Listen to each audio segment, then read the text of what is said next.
Hi, welcome to my channel. నాకు ఈషా నుంచి ప్రసాదం వచ్చింది. ఎందుకంటే నేను ఫిబ్రవరిలో కొంచెం డొనేట్ చేశాను అనమాట మా పాప బర్త్డే టైంలో. సో మా పాప బర్త్డే ఆల్మోస్ట్ శివరాత్రి టైంలోనే ఉంటుంది ఎవ్రీ ఇయర్. సో శివరాత్రి ఈషాలో గ్రాండ్గా సెలబ్రేట్ చేస్తారని తెలుసు కదా.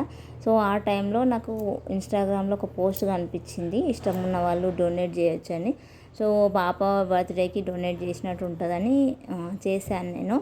అయితే అప్పుడే నాకు మెయిల్ వచ్చింది, మీ ఇంటికి ప్రసాదం పంపిస్తామని. అది ఇన్ని రోజులకు నాకు రీచ్ అయిందనమాట. జూలై 14కి వచ్చింది.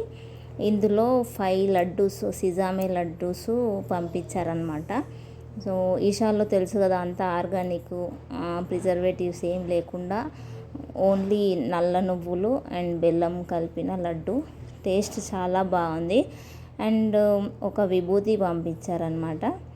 సో ఈ లడ్డూలు ఈ ధ్యానలింగం దగ్గర కొన్ని రోజులు ఉంచి తర్వాత పంపిస్తారంట. అది నాకు చూడగానే చాలా హ్యాపీగా అనిపించింది.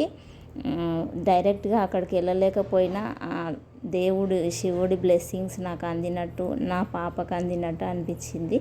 అండ్ జాను కూడా లడ్డూలు ఎంజాయ్ చేస్తుంది అనమాట. ఎలా ఉన్నాయని అడిగితే బాగున్నాయని చెప్తుంది. So thank you so much.